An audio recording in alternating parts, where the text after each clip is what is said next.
Folks, welcome back to the Night's Watch. I'm Jacob. I'm Alex. And guys, we are fighting through technical difficulties every day. Every day to bring you this podcast. Both technical and physical difficulties of being full of full of brunch food and alcohol and fancy cocktails. Yeah, and mimosas. Yeah. Actually, I didn't have a mimosa. Spritzes. I had a spritz. They're quite good. But anyways, we're fighting through. The point is, we're fighting through all this, folks, to get this podcast to you. And the team needs to fight through this period of mediocrity. Yes. To give wins to you. And to me. And to me. It's all of us. It's all of us. The city. It's like they're like Santa, but real. But yeah, like this week, coming off a 6-game win streak, and missing Hurdle. It was a bad. So it's kind of funny how radically it changed so quickly. Yeah, we were like we were riding high this time last week. This time last week, we were having fun and talking about how good the team's been doing, and then they played the Oilers. And big game, right? Huge game. Highly anticipated game. Regardless of home game. Yeah, just Draisaitl being in and McDavid out. But it was a prime win, right? It was just Draisaitl. McDavid was out. Skinner was out. Ekholm was out. Yeah, the team's going to play you hard. Of course, they want to stick in. They want to stick in the playoffs because they're getting dangerously close to somebody sneaking in and getting them. Yeah, and they're going to play you hard. But we had a great first 15 minutes. I felt ultra confident, like watching that first bit of the game. Yeah, because I wish I remembered who scored. But Wah. Wah scored. He was playing in that middle spot with Soderndorf. Where Hurdle was. Uh-huh. So he scored, and not even just that. It was just the fact that we just looked in control, playing well. But then, I don't know if you ever get like this, but sometimes when you're playing well and it's not going in, I'm kind of like, well, there's that sinking feeling. You might want to extend this lead because the other team sure as shit can get you back. And then very quickly, that's exactly what happened. And from after the 15-minute point until the first period until like the 5 minutes left of the third, it was just terrible, awful hockey. Like, that goal, that Wallman goal off this face, like the center ice face off in on the second period. Not a good goal for Hill, and not a good play by the defense either. And then that weird bounce, and Hill just didn't have the puck. But again, defense let him skate in, and they did nothing about it. So the team just wasn't playing well at all. And to me, that game was really, the decision making was poor. Very. And just not executing. No. That was true for both games. Yeah. But I feel like the Winnipeg game was a lot of poor execution, and this one was just poor play. Poor decision making. Yeah. Like, I hate getting into weird things like that, because I'm not an athlete. What the fuck do I know? Yeah. But I felt like they had to have come into this game with a sense of complacency. Yeah. Because this time last week, the talk was, so not only did Vegas clinch, but they're 9 points up. The division's pretty much done. Then I even heard some of the broadcasters and on the radio show talking about really this is just an opportunity to get into their head and play mind games and blah blah blah. And I'm like, or it's an opportunity to lose, to win, and or you just play your game and win. But that wasn't a good game. And then they turn around again, a game at home against the Jets, and we got shut out 0-4. Full disclosure, I didn't really see much of this one. Shut out by Eric Comrie, not Connor Hellebuck. I fell asleep. I woke up. I saw the first goal go in, and I just had a sinking feeling in my stomach, and I was like, okay, this is it wasn't good. And sure enough, when I kept checking the score, I was like, yep, it wasn't good. Yeah, it's like they had good rushes, right? But it was something that Cassidy brought up. He's like, you can do stuff and try hard or try to carry it in like this or make your cute little plays against bad teams. It's not going to work against good teams. Yeah. And that was kind of the big thing. His big thing was we're not playing your game. We're trying to get too cute. Still, now is not the time. I know we're in, but we don't want to be the 3 seed coming into the playoffs. We don't want to do what happened last season. Exactly. So we learned that lesson. Yeah. And even though I didn't watch that game live, I did go back and watch some highlights and watch the not good Cassidy's press availability. Chris Chapman got a little bold with that first question. It was something about how the Jets imposed their will physically, and you could tell Cassidy was pissed that Like, he had that little pause and that look on his face where I was like, oh, he's going to yell at Chris Chapman. Yeah.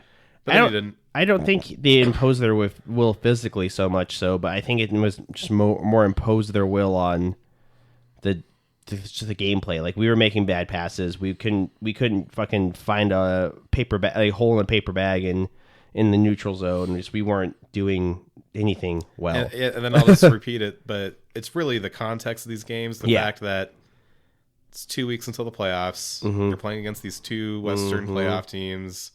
Highly publicized games because they're Canadian teams, and half the goddamn building was away fans. Yep. And you know what? But not all games are created equal. And a game against Edmonton 2 weeks before the playoffs, you gotta take that shit seriously. Yeah. Like you have to get up for that game. It's supposed to have that playoff feeling. Yeah. Same with and the if Jets, that's what the playoffs are gonna feel like, then we're fucked. Yeah. And it just wasn't good. And I know Cassidy had some choice words during the week, and he had close practices, so he was pissed. Then we come into last night, played the Flames. It was a win in overtime, 3-2, and the team did look a lot better. I would say they looked a lot better. Against a team that needs to win, right? The Flames were pushing a lot that game because they need a point. They need 2 points to be alive. I'm still, even now, I'm not sure how to evaluate that game. In the sense that, we got the win and we looked a lot better, but at the same time, I'm like, fellas, if you're grinding this much just to take on Calgary, I don't think we're quite out of the woods yet, Yeah, but and that's also considering that it was Schmidt as the goaltender, right? Yeah. And Schmidt, he did look good. He, made some good saves, couple goals, and you're like, okay, but it's not so much on him. It was a good shot.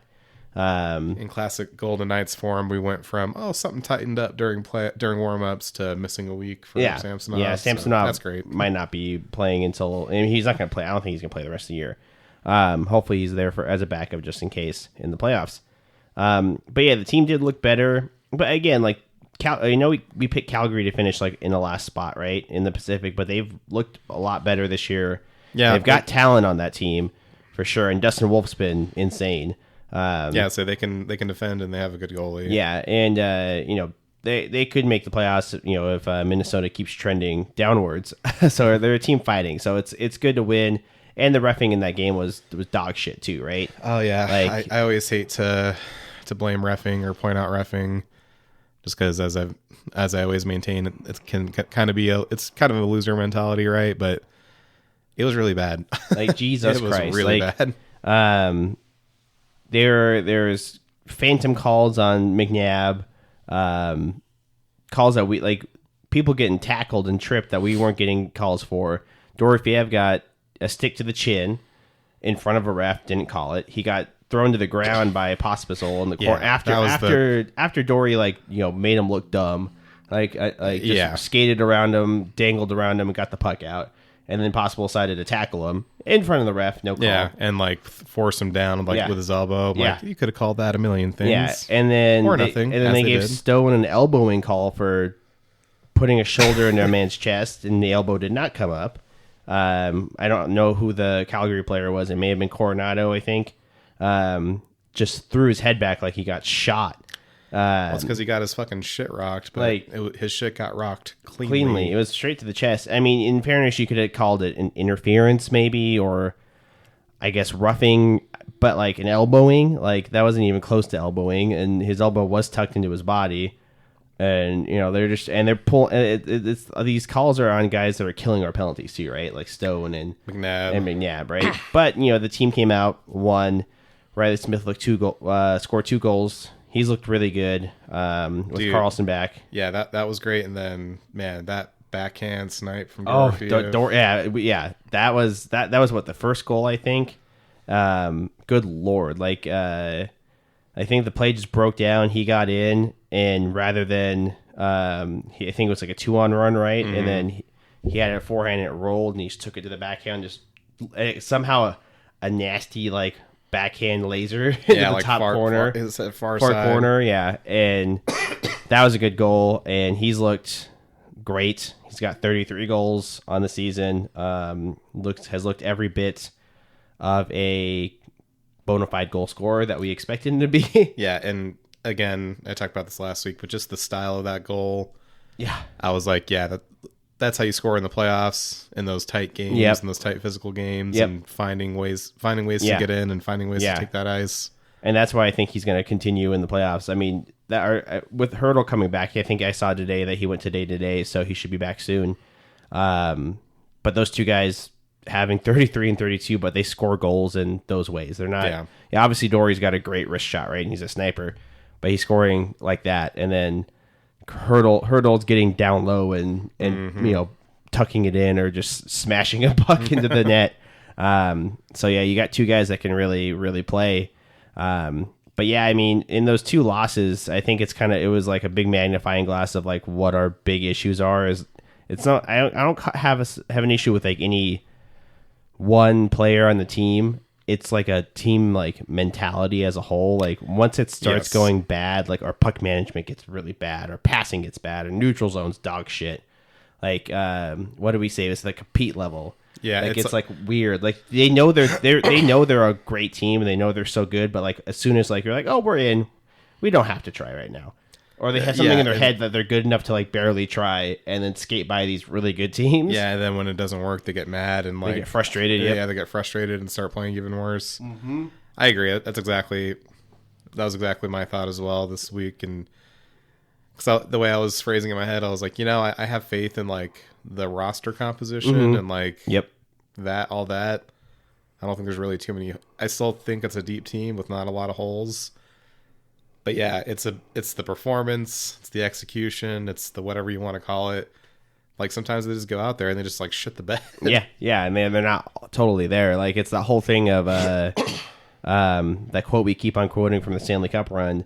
Like is this team this good? And Lawless like, yeah, when they want to be. Exactly. And it's still a true quote to this team now. That was me as a child in school. Because I remember one time a teacher wrote that on my report card. Jacob's a very good student, and then it said when he wants to be, and I thought that was a good thing. And I remember showing my parents, I'm like, look, she said I'm a good student. And they're like, when you want to be, what does that mean? And I'm like, well, I don't know. I don't know. I thought it was a good thing. Yeah, but yeah, no, it's that's a good point. Like it's all they had to do is decide that they're the best team in the league because they are I would argue a top 3 team in the league. Yeah, and there's no reason why they can't be this good. I mean, you're not gonna be top level. Top of everything, night in, night out, right? That's impossible for any team. But getting to the playoffs, you kind of have to be. You have to be the top of your game every single day that you're playing. And I do truly believe that once playoffs start, they'll lock in. Yeah, exactly. And then I mean that's also the thing though. Like you're gonna lock in. You're probably gonna be playing the Blues. And the Blues have been 12 games in a row. Yeah, and they're playing well. And Binnington's been good. They beat Colorado yesterday. Colorado almost came back, so there's probably some issues in the defense and stuff, but they're winning, right? They're scoring, and that's what you need to do. Yeah, well, I mean, when you win 12 in a row, you're scoring a lot, right? You're getting it done. Yeah, and that's a team that we talked about Minnesota. That was the potential matchup, which I think I would 100% prefer Minnesota. Minnesota might not even make the playoffs.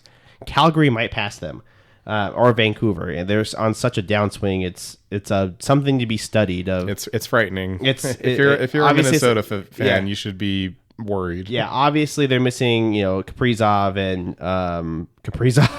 and Eriksson Ek. So they're missing key guys, right? But seeing the opposites of St. Louis just flying up the rankings from essentially being out, from Minnesota being in third in the because a month ago we were talking about Minnesota's in third, someone's gonna have to fucking play Colorado in the first round as a wild card, like what the fuck, and then Minnesota just trending downwards so quickly. Even when they fell down like out of third, we're like, well, they're pretty safe in that position. Safe in wild card one, right? Like what's St. Louis is gonna like? No one's gonna catch them. No, exactly. Like what's St. Louis gonna? They'd have to win like 12 games in a row, and it's literally what they did. Yeah, so. That theoretical. So yeah, we made that joke the other night. It's like I'm half like more want to have LA pass us, and they take the wild card of St. Louis of like you've never played this team before. Good luck, and then we can play a team that we know very well. Just much like LA, a team that they know very well, that they beat the dog shit out of last night. Yeah. So, yep. The Blues, I think we match up better, right?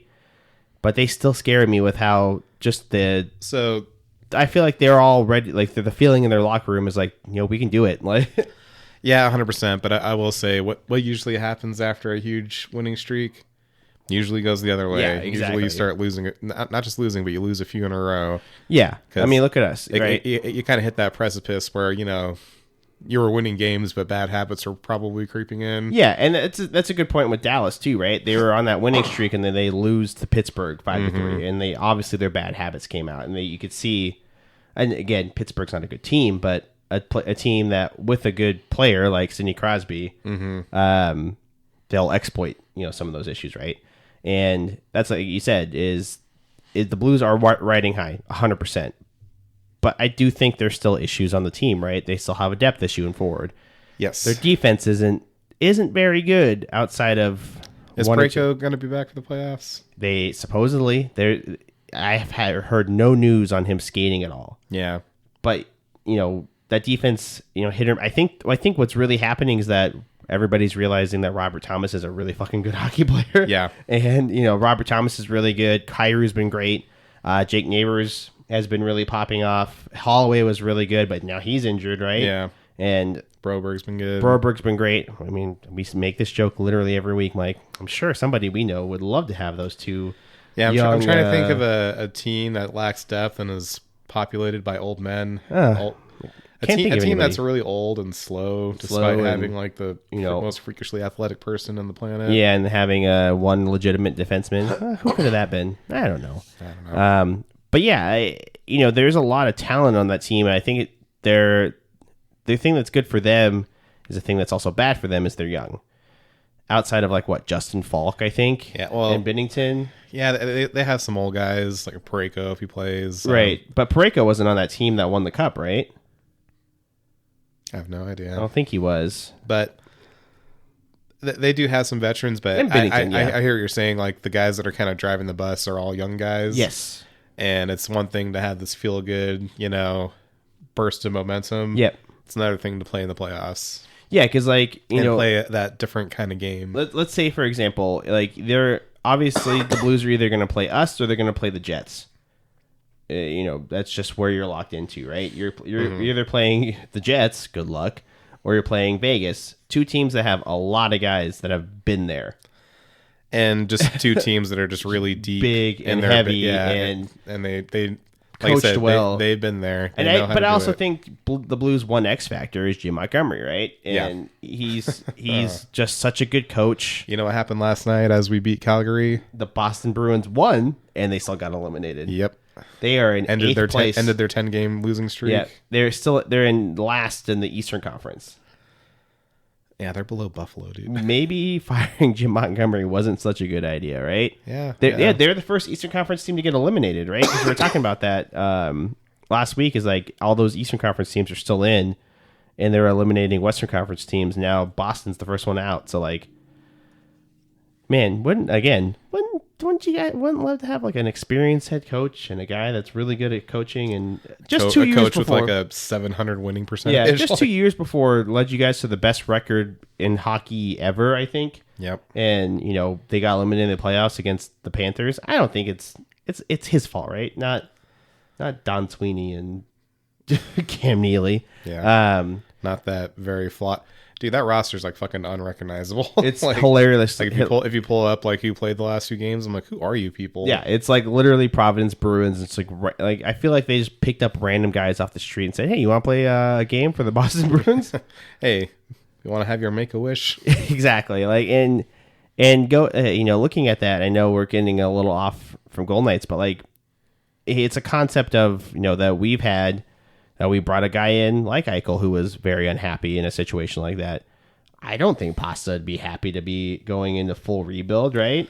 Oh, no. He's literally in his prime. But how do you go into a full rebuild when you're paying Pasta that much and you're paying Swayman 8 and change and Lindholm and McAvoy? Yeah, you've got these pieces that you're paying, but you're going to be bad because Well, the way you do that, you fix that by paying Nikita Zadorov $6 million. Yeah.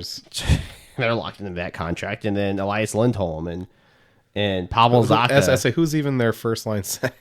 Elias Lindholm. Yeah. And they don't even have Charlie Coyle anymore. So no.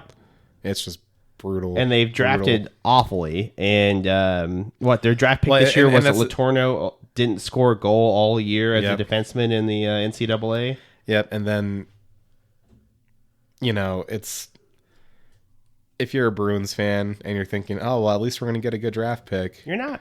Is that a good thing, though? Because it's going to be... You guys suck. It's going to be Don Sweeney picking... Yeah, he's going to pick some random, 6'5" kid that can't skate that he thinks looks good because he's huge. Yeah. And this year's draft isn't that great. From what I've read, it's not as good as it's been before. But yeah, going back from that to us, obviously clinched. We're past any issues, and speaking of centers, Hurdle is on schedule to be back. I think soon. He went today, so he's been skating with the team just in a non-contact jersey. I think he traveled with the team too, right? I don't know, but I feel like if he didn't, we would have heard about it. Yeah. So, obviously that's good. We needed him back. We need him, I would hope he's back before the playoffs, get some games in. Because looking at that Pacific, 1, 2, 3, it's tight, right? It's LA was 1 point behind us yesterday. We have 100 points. LA's got 97, so they're 3 back. And then Edmonton is 7 back at 93, with Calgary at 85. But yeah, so those are the top 4 teams. Those teams are going to be in, and LA is super close, right? 3 points, and then we've got 6 games left, 5 or 6, right? I think so. We're right there. And we've got basically this upcoming week of games, and it's going to be playoffs, right? Mm-hmm. So you want to hold on as long as you can, and I think whether that we're 1 or 2, I think this team's obviously going to go in as a with a home advantage, right? Yeah, we should, and which is going to be good, and you would hope you stick in that bracket, obviously with the other Pacific teams, a little. Not as insane as the Central, right? You want those teams to beat the shit out of each other. Yeah.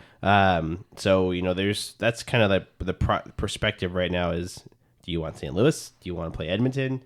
You hope to God Minnesota gets their head out of their ass. Well, even then, I mean, because you think about it, Minnesota's struggling, but they're still deep down. They still have a good team. They're still a good team, and I feel like they would really do well in the playoffs, just the way they're built. Yeah, then again, Kaprizov is, you would hope, is back for the playoffs, right? Or right? Exactly. Because apparently both of them are coming back, and I'm like, I don't want to play. No, if they're back, I don't want to play around against those guys either. You know, and then Gustafson's been pretty solid, and that team's big and they're physical. Yeah, got fucking Marcus Foligno and fucking that'd be very difficult. I mean, I think any Ryan Hartman fucking committing murder. Yeah, I think any matchup is going to be a difficult matchup in the playoffs, right? You talk about picking matchups, you don't want to be like, oh, that's going to be an easy matchup. You'll go straight through. Look what happened to Colorado against Seattle. I'm sure they loved that matchup and they lost. Yep. Sure they were like, well, we'll just we'll start looking forward to round 2 already. Yep, right? and they lost in 7, right? So anything can happen, and again with the Blues, and I think. What it really comes down to is all you can do is win your own race. Yes. Just finish as high as you can. Just make sure, to me, even more important than that, make sure you're playing good hockey as you hit the playoffs. Yep, exactly. So we'll be playing Vancouver tonight. Hopefully we'll get another win. I know they're going to be another team that's pushing for a playoff spot. And then I guess you want to go to the big news, or you want to go to our ELCs that we signed? What was the big news?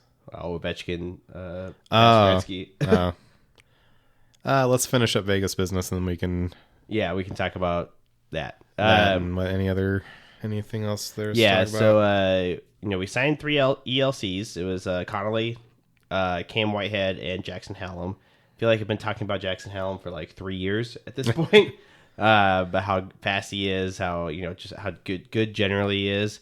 I know Connolly and Whitehead, you said, signed a PTO with the Silver Knights. So Yeah, so I don't think their actual ELCs start until next year, but because they signed those amateur tryouts, they can play for Henderson for the rest of the year. yeah, so they'll probably play at least a few games before the end of the year. And Henderson's still technically not out of it. Yeah, I think it's starting to turn from playoff hunt to just avoid elimination as long as you can. Yeah, but they won. They lost on Friday. Obviously, every game we go to, they have to lose, right? And then they won on Saturday against the Firebirds. Well, because we weren't there. So. Yeah, so it'll be tight, and they have a few games left, and I think quite a few at home still. So we'll see. I mean, hopefully Connolly plays. I don't think Hallam signed his amateur, ATO. So I don't think so. Yeah. So Connolly and Whitehead will probably get some games, right? And hopefully we'll get to see both of them play. And then I think Connolly will either play in Henderson next year or fight for a winger spot, right, in the bottom six. And I think actually showing that we're ready for these guys out of college, I think is good, right? With all the college signings that happened, all those ELCs, college season, yeah. As teams get eliminated from the championship, suddenly they start popping up in the NHL. Yeah, and then I think that's all Vegas related. I mean, after singing his praises, it's been like he was all right. It wasn't great, but the team in front of him wasn't great. And then Samsonov is, like you said, suddenly turns from something just like pulled on him to now he's day to day and he's been out for like a week. So, obviously he's not going to play in the playoffs, but you want a backup like that and then not Schmidt. Oh yeah. You want a backup. But also Schmidt's played some key games in the playoffs for the Devils, so he's been there. And then fun fact I had last night is Schmidt's the first Swiss goalie we've ever had. Hallelujah. Yeah. Not very many. As I say, not many Swiss players in general. I'm sure there's not many Swiss goaltenders at all. I think he might be the only one. But going to the big news of the day, Alexander Ovechkin, as of this recording, passed Gretsky on the all-time scorer list. Scored .895, and you called it. You kept saying it yesterday. Yeah, I was like, well, fun fact, he's never scored on Sorokin in his career, and I was like, so that means he's gonna fucking snipe one in the beginning of the game. And it wasn't the beginning of the game, but he sniped one from his office, and very iconic, which I think is what you want. You don't want it to be greasy but you know what I kept thinking? Like, what if it's one of those ones where like it bounces off 10 people in front of the net? Yeah, like no one's sure whose goal it is. And then it might get like turned around, like turned to someone else's goal, like by the end of the game. And all the refs are pulling out the iPads. And no, this one was just snipe and then fucking Superman Selly into the middle of the ice. Yeah, and he scored. He had 2 goals at home the other day, so that's what tied him up. Well, it's funny because I was waiting for you to 2 goals. Did he have a hat trick? No, you had 2. 2, okay. Yeah. Oh yeah, that was Friday night. Yeah. Yeah, but you're waiting. Yeah, you're waiting. I was waiting for you to pick me up to go to the Silver Knights game, and he had already scored one, and I had the game on, and then right when you're like, here, they went on the power play. I was like, oh shit, and I was like, I should just like call Alex, I'm like, dude, just come inside real quick. Yeah. And I was putting my shoes on, and then right when I was about to leave, he fucking piss missile right in, and I was like, oh. Yeah, and then it's crazy to see because like he's been in the league since like 20 years. 20 years, so it's taken him 20 years, and he's been consistently a 30 to 40 goal scorer, aside maybe from an injury year. I did see someone posted an old tweet from 2014 where someone said like, well, the goal record is safe. He's like, someone would have to score like 40 goals every year for this many years for it to happen. There's no way it's going to happen. And I was like, well, it happened. Like someone what did. do you know? And like we were talking about it. Like would this ever be broken or anybody ever come close? Like I think it has to be a similar situation, right? Where somebody comes in and they score. As a rookie, they score 30. Maybe the first year they'll be 20, but from there they'll be going 30 to 40 plus, and then they'll accelerate in their prime of 40 plus every year until they retire, basically. And I don't think anybody's going to get close. I mean, Wyatt Johnston's been kind of that, right? He's had back-to-back 30 goal years. Well, even last year, people are starting to buy. It's like, well, actually, Matthews is on pace, but then he had a bad year this year. Yeah, so it's like, oh. So yeah, like you can get on pace, but you can have injuries, and that's why it goes back. That's why the Russian machine never breaks. Yeah, that's why it's such a part of the narrative. It's like, I mean, that's crazy. The guy's like 40 years old. He literally broke his leg this year. Yeah, and he came back, and that's just crazy. Yeah, that, and also he's not 40 years old. I guarantee you, this man is like 45. There's no way, because he. So I can look at it. I know, obviously, all that testosterone and all that hockey ages you, right? I mean, look at Mark Stone. He's literally our age, and he looks like he could be our dad. Yeah. But Papa. But Alexander Ovechkin looks Papa older Stone. than your dad. He does. He and literally does. That's a testament to your dad, because your dad looks great for his age. He does. But he looks better than a 40-something-year-old hockey player. Yep. And the thing that cracked me up the most about Ovechkin, it's like, you listen to these crazy training regimens of like Nathan McKinnon, and McKinnon's a fucking psychopath when it comes to nutrition. Yeah, fucking chickpea pasta. Yeah, and shit. like he's like making the entire team eat these like just awful meals of just, you have to be peak condition. And there's fucking 895 gold drinking a beer after the game. Fucking pot belly. That's his fucking gut hanging out. Yeah, and see, either you can be the most fit person alive and be the best hockey player in the world, or you could also barely try and just be naturally really good at hockey and be the best hockey player in the world. A la Phil Kessel. Yeah, exactly. Like, I think that's like that's probably like why I love hockey so much, because obviously all these guys are in shape, or most of them are in good shape, right? And you see Ovechkin, 895, pot belly, eating fucking Subway in the locker room. Yeah, eating Subway on the plane, like that's his meal. You got fucking Phil Kessel just drinking Diet Pepsi on the bench. Yeah, Phil Kessel just naturally good at hockey, fucking eating hot dogs every day, fucking that threatened to quit the team if they took away the Pepsi vending machine. And then or like Dustin Byfuglien, like that man was gigantic, but he was just really, obviously hit, but he was good at hockey.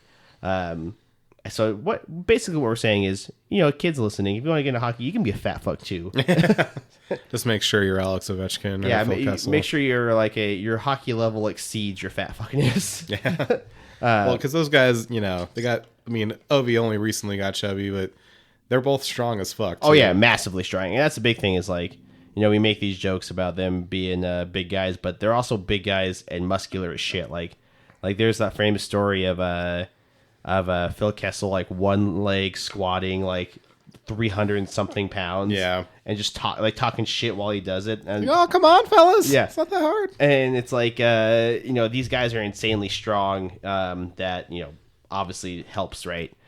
So with Ovechkin breaking the goal record, obviously Gretsky was there, and Jesus Christ, that dude is just.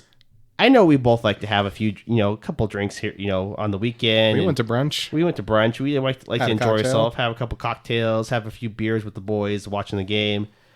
But Jesus Christ, this man was plastered, absolutely shit-faced from the game where he tied it. He was red and glazed over.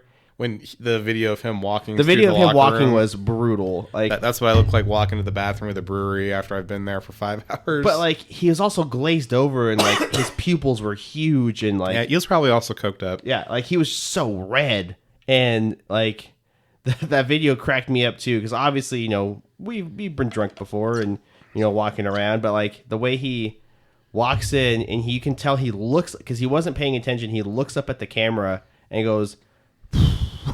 And then he's like, oh God, here we go.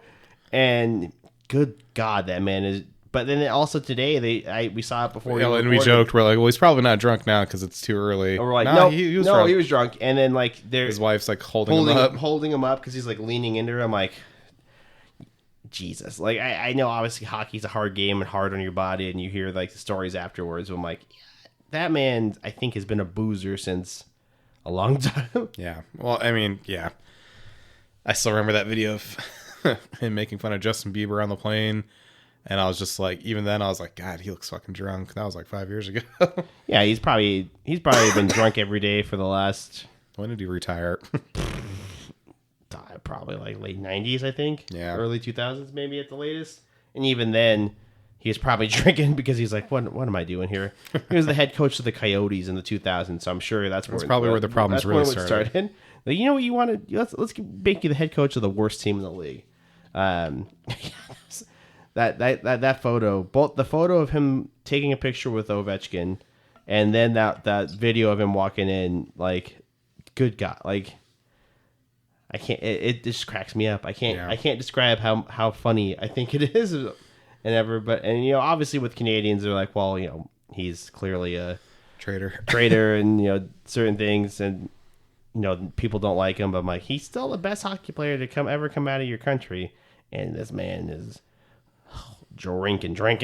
Yep. This man is a 36 pack a day of LeBlanc Blue. Tastes like Canadian kindness. He's down in those Crown Royals. You're like, yeah. Actually, he probably drinks American whiskey because he's a freak. Yeah. You got to import it, pay that special import tax. Yeah, but I mean, it's crazy, right? $8.95, and maybe it's because we weren't watching the game, but like I felt like it almost felt like a bigger deal the night that he tied it. Yeah, that's when I felt like it was really buzzing. Yeah, and then after that, we're like, well, now it's just a foregone conclusion. Yeah, he's gonna pass it, right? Because he tied it at home, and then I think they had 5 games left after that. Mm-hmm. It's gonna be one of these games. It's probably gonna be the next one. And like you said, how poetic the universe is of him never scoring on Ilya Sorokin. That's despite Ilya Sorokin being in the same division for a long time, right? Yeah, 10 years. 10 years, and they've played a lot of games against each other and never scored on Sorokin, and until today, until it was time. And we made this joke until Ovi was like, "I will not be denied." We made this joke earlier before we recorded. I'm sure Spencer Knight was like, "Oh, thank God." No, for real, you could see it on his face. Those pictures of him in the handshake line afterward. Yeah. You could tell he was just like, oh, yeah. He almost got me. He almost got me there. He almost got me there. Yeah. He shot the puck 8 times there at the end of the game. You almost had me. Yeah, and you said this will, if he gets scored on, this will not be good for his mental health. Oh no. So thankfully he was spared. He's still young, And they Sorokin's a veteran. He can take it. Sorokin's an old guy, and he took the knife so that Spencer Knight could live. Pretty much.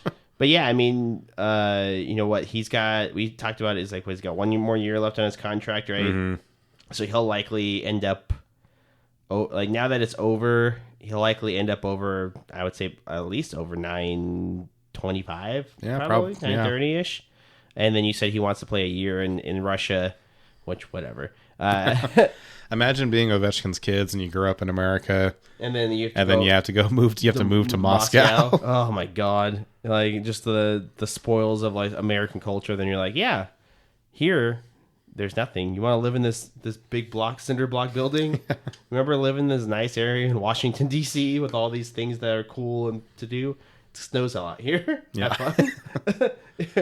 Bring me a vodka, boy. It's gonna be very sad. But yeah, and then with the Capitals, right? They're first, I think, in that division. Yes. I mean, they lost the Islanders today, right? And I would be a little scared if I was them. I know they've been riding a crazy, they're 49-18-9, which is a great record, right? Mm-hmm. But they only have 3 more wins than we do. And they've. It's been lost in the whole OV chase, but they've been losing a lot. Yeah, he's not been great. Yeah, or they've not been great. They beat the Blackhawks, right? But then they've lost a lot of games. And then Thompson's injured. Yeah, Thompson injured, and there was a stat, right? You brought up it was what was it? He got injured, but before the injury, he was not playing great. Right. And I saw the stat: his save percentage from when he signed his extension, 884. And that was a month of play. Ooh. Yeah. And then I forgot who it was, but there was one game where he let up 8. Oh my God. Yeah, it was a lot. Yeah, I remember that. Yeah.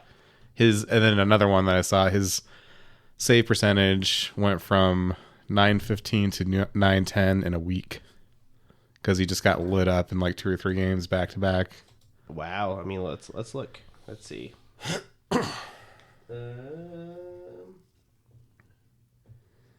Yeah, he's down to a 910. He's played 42 games started. 31-6, obviously a great record, right? But 9-10, 249. Let's look at his last few games. Oh, he's still in his Golden Knights photo. I miss you. Oh God. So Carolina 1-5. He had 3 goals against on 12 shots. He obviously got pulled. 750. Buffalo lost 5-8. 7 goals against on 15 or on 22. 682. 682. Lost to Winnipeg in overtime. 3 goals on 23 shots. 880. Had a good game against Florida, but let 3 in. 917. And then a game against Detroit, but it's Detroit. 958. But man, those last 3 games are brutal. Yeah, I think that's the one that took his season percentage from 915 to 910. Yeah, he's been injured, right? Or is coming back. But like,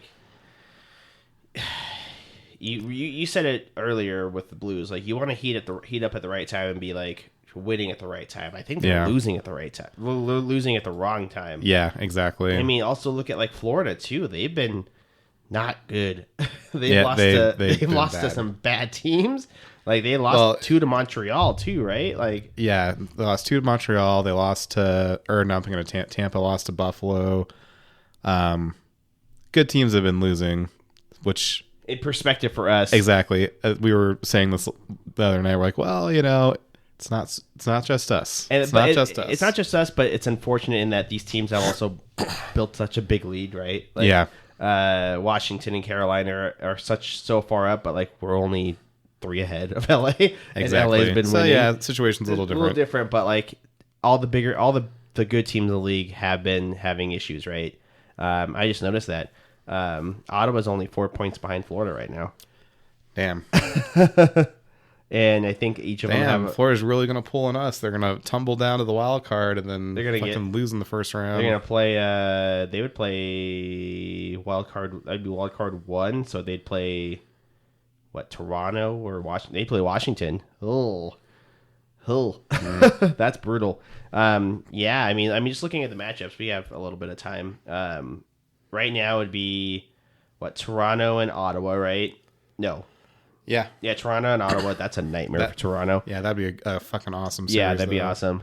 Then Tampa Bay and Florida. That'd be another great series. And then Washington and Montreal. Who gives a shit?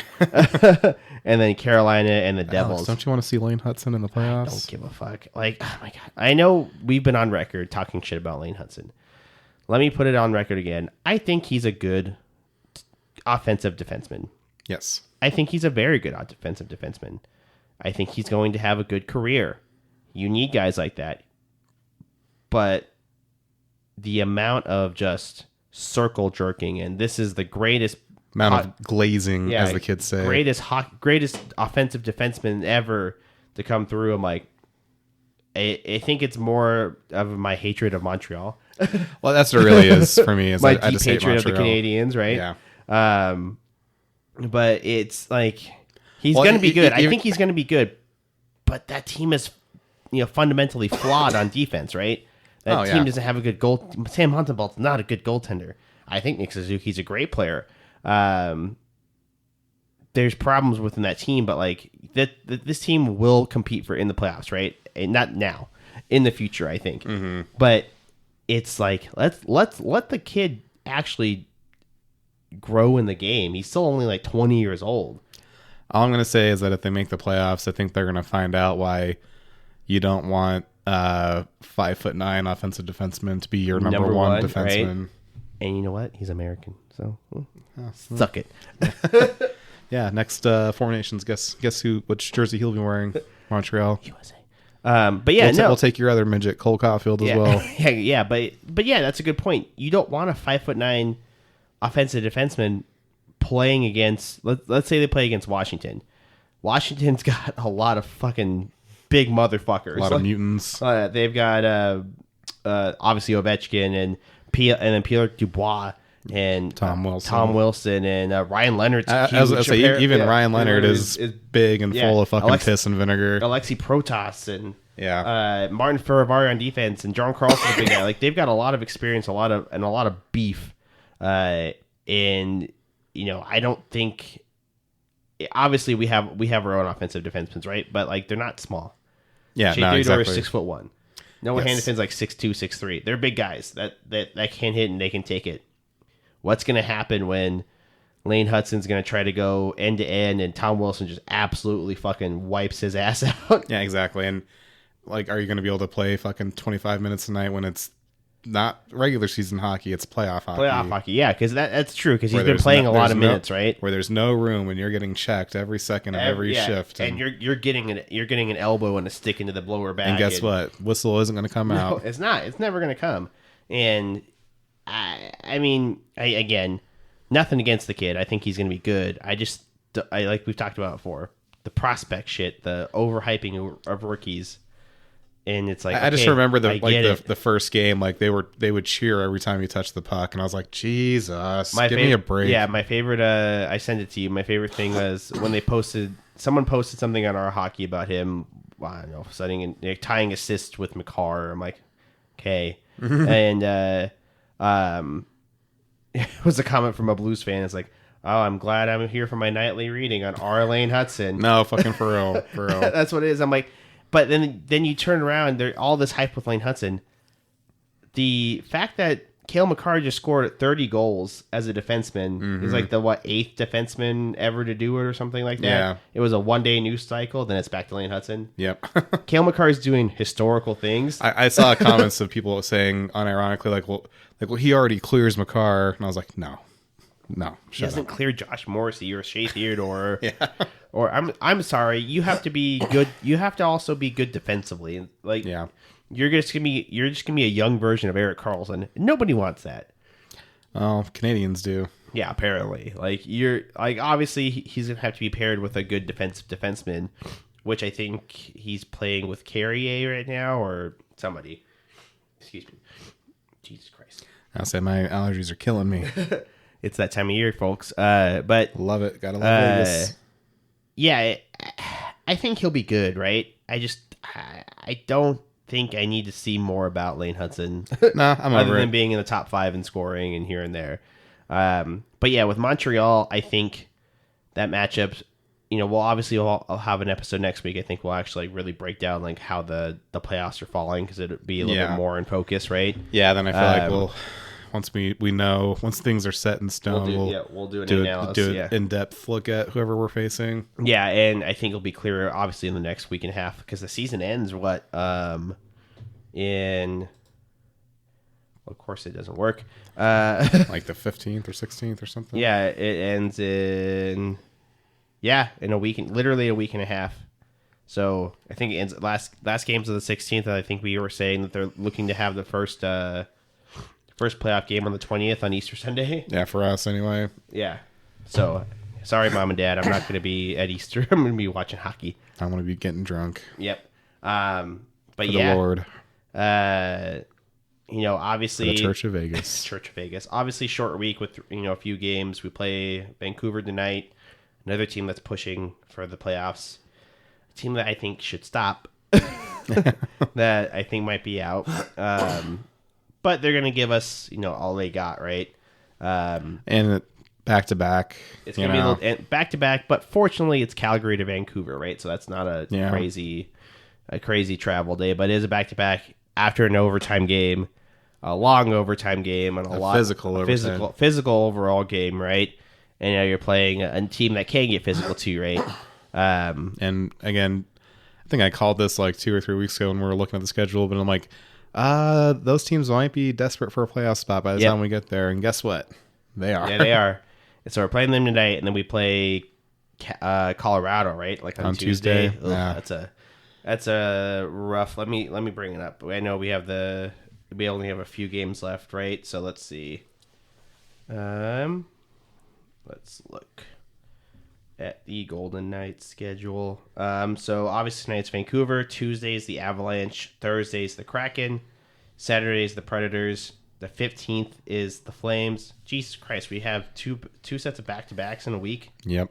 Against the Canucks and the Flames. So 15th's the Flames, and then 16th's the Canucks. Love it.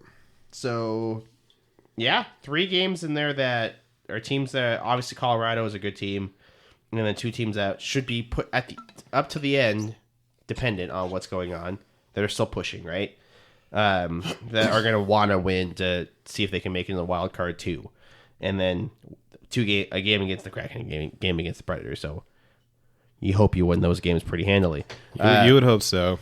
You would. Never know with this team sometimes. So just like we thought we'd win so many. But, yeah, you know. but hey, and we're still having a good season. I feel like we're our own.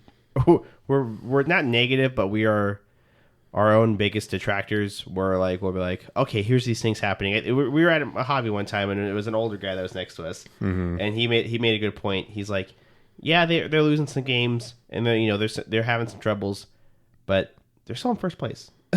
Yeah, they're still a top team in the league in overall points, and they're the top power play. They've scored some of the most goals in the league. They have some of the best offense in the league, and Aiden Hill's been good. In perspective, obviously we panic a little bit. Yeah, which is natural. That's how fans react. We are fans. Yeah. We are not team employees or journalists or what have you. And then I told you this the other day. We're safely in the Pacific 1, 2, and 3. Calgary cannot catch us. So we won't be a wild card. So fortunately, we won't have to play Dallas or some shit like that or Winnipeg. Yeah. So avoided that one. Yeah. So we're safely either playing wild card 2 or we're playing LA or Edmonton. Mm-hmm. I would say we're either playing wild card 2 or either playing Edmonton. I don't think Edmonton's catching LA. No, definitely not. And I think with Hurdle coming back, and I think with the team kind of working out these last few kinks, I think they're going to be ready to go, right? Because like you said, the roster fundamentally is great. It's a good roster. It's a good team. Yeah, like I said, it's just that execution. But you know what? I'd rather have these problems now than a week from now. Yeah, I'd rather have these problems now than the 20th. Yeah, and I'm not expecting us to run the table by any means for the rest of the year, but if you can win the majority of them, and if you can look good, just be playing well. Playing well going to the playoffs. If fundamentally you're playing good offense, you have good execution, good defense. Like last night, I think they executed very well. Yeah. It's just those 2 goals. One was a wrist shot, right, that went over Schmid's side, and I can't remember what the other goal was. Maybe been a power play goal. But the rest of the game, like defensively, they looked really good, and they were cutting off lanes, and they were cutting off going to the center of the ice. They were stopping Kadri do anything, and Kadri is a great hockey player. And they shut down Huberdeau, right, and he didn't score at all. So they shut down their major players. And if you can do that against an Edmonton, against a St. Louis, against a team that has that set number and they're not really physical after that, then you fare better going into a game against LA, against Dallas, against the bigger teams and the rougher teams. So yeah, I think we've got to win tonight.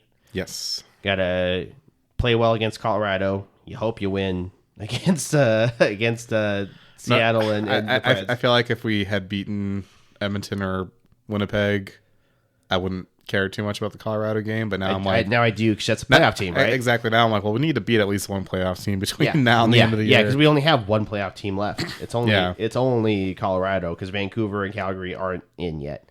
So there's only one square team in Colorado, and Colorado is only 5 points up on St. Louis too. Something to think about. That's crazy. St. Louis has been that good, and Colorado has been kind of staying that average. So that's pretty insane to me.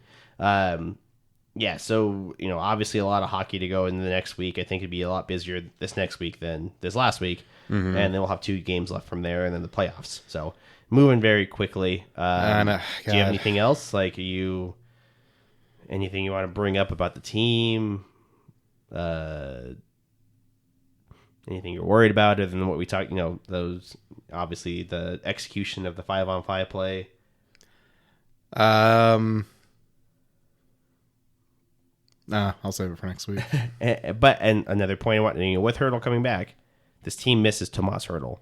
Yes. Tomas Hurdle is such a game changer. He's been huge. Power play, 5-on-5, and everything that he does, that you can clearly see that there's a missing piece in the execution of the game. Because last night they put Howden with Dorofiev and Saad, which that line did look good because Howden can play up and down the lineup. We've talked about it a lot, but it wasn't the same, right? No. And it's not the same with Y too. But once Hurdle is back, we talked about it last night, you got a line of Barbie, Eichel, Stone. You're like, okay, we can weather the storm. And then comes out Saad, Hurdle, and Dory. You're like, okay, we made it through the top six, we're good. And then comes out Olofsson, Carlson, Smith, and then the fourth line's also really good. Yeah, exactly. So, it's a lot of body blows that are going to be coming out of this team. I think this is a statement that Cassie made last year was, this team could have gone farther, but this is the best team we've had roster-wise ever. And everybody's like, well, you won the cup last year. How's it the best team? How's that not the best team we ever had? I'm like, talent-wise, this team was better than that team before. It's like, what do you mean? And it's like, you won the cup with the other team. Like, yeah, then we brought back like the entire cup team and we added Tomas Hurdle and fucking Noah Hannafin. Yeah, and fucking I guess Anthony Mantha too, but it doesn't matter. Yeah. But I would argue this team right now, as it is on roster, is one of the best teams we've ever had.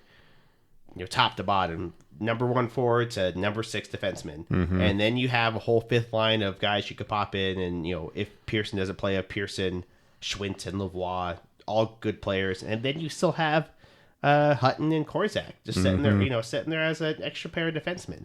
So there's a lot of depth on this. I know people got frustrated when Korzak sat in a lot of games, but this is why you carry 8 guys. Yeah, exactly. This is why you carry 8 guys. Ton of depth on this team, and Hutton and Korzak would be playing like second line pairing for the fucking Edmonton Oilers right now. Oh, easy.